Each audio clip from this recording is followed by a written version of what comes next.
ሰላም ትሬደርስ፣ ቅዱስ እባላለሁ። በቲክቶክ ላይ ቅዱስ ትሬድስ በሚለው ቻናሌ ታቁኛላችሁ።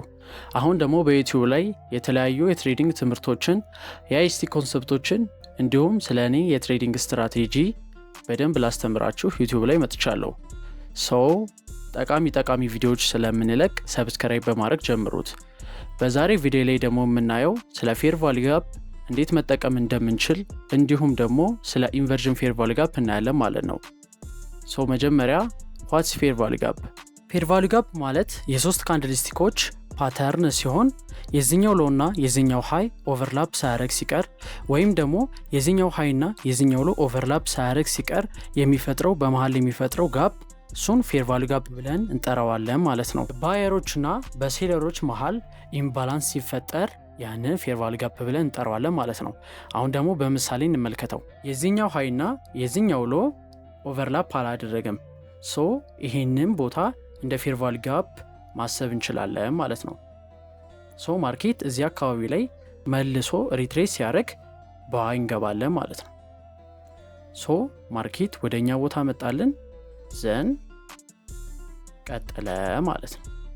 በዚህም ቻርት ላይ እንደምንመለከተው የዚህኛው ሃይ እና የዚህኛው ሎ ኦቨርላፕ አላደረገም። ይህንን ቦታ ፌር ቫልዩ ጋፕ ብለን እንጠራዋለን። ማርኬት ይህንን ሌቭል ሪትሬስ እስኪያደርገው ድረስ እንጠብቃለን ማለት ነው። ማርኬት ተች አድርጎታል፣ ቀጥለዋል ማለት ነው። ኔክስት ደግሞ ስለ ኢንቨርዥን ፌር ቫልዩ ጋፕ እናውራለን። ኢንቨርዥን ፌር ቫልዩ ጋፕ ማለት ሲምፕሊ ፌር ቫልዩ ጋፕ ላይ ቦዲው ከውጪ ክሎዝ ካደረገ ወይም ደግሞ ሪስፔክት ካላደረገው ማለት ነው። አሁን ለምሳሌ የዚህኛው ፌር ቫልዩ ጋፕ ሎው እዚህ ጋ ነው፣ ሃዩ እዚህ ጋ ነው። ከሎው በላይ ክሎዝ ሲያደርግ ማለት ነው። የዚህን ጊዜ ማርኬት ሪቨርስ ሊያደርግ ነው ብለን ኤክስፔክት እናደርጋለን ማለት ነው። በቤሪ ሳይድም ማርኬት የዚህን ሃይና የዚህን ሎውን ብሬክ አድርጎ ወደ ታች ክሎዝ ካደረገ ቦዲው የዚህን ሰዓት ላይ ይህንን ሌቭል እንደ ሬዚስታንስ መጠቀም እንችላለን ማለት ነው። ይህንን ሌቭል ደግሞ እንደ ሰፖርት መጠቀም እንችላለን ማለት ነው።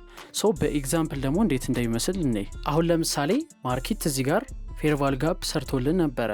ፌር ቫልዩ ጋፕ ከሰራልን በኋላ ግን ቦዲው ክሎዝ ያደረገው ከፌር ቫልዩ ጋፑ በላይ ነው ማለት ነው። ስለዚህ ይህንን ፌር ቫልዩ ጋፕ ሪስፔክት አላደረገውም ማለት ነው። አሁን ምንድነው ኤክስፔክት የምናደርገው? ማርኬት ይህንን ሌቭል መልሶ ሪትሬስ አድርጎት ሪቨርስ እንዲያደርግ ማለት ነው። ማርኬት አሁን የኛ ኢንቨርስ ፌር ቫልዩ ጋፕ ላይ መጥቶልናል። ምንድነው የምንጠብቀው? መልሶ ሪትሬስ እንዲያደርግ ማለት ነው። ማርኬት ሪትሬስ አድርጓል ማለት ነው። እዚህኛው ቻርት ደግሞ እንደምንመለከተው ማርኬት እዚህ ጋር ፌር ቫልዩ ጋፕ ፈጥሮልን ነበረ። ዘን ቦዲው ከፌር ቫልዩ ጋፑ ውጪ ነው ክሎዝ ያደረገው። ምንድነው ኤክስፔክት የምናደርገው? ማርኬት ይሄኛውን ኢንቨርስ ፌር ቫልዩ ጋፕ ሪትሬስ አድርጎት ወደ ታች ሪቨርስ እንዲያደርግ ማለት ነው። ማርኬት ነክቶታል። ወደ ታች ቀጥለዋል ማለት ነው። ይሄ ቪዲዮ ጠቃሚ ሆኖ ካገኛችሁት ሰብስክራይብ ማድረግ እንዳትረሱ።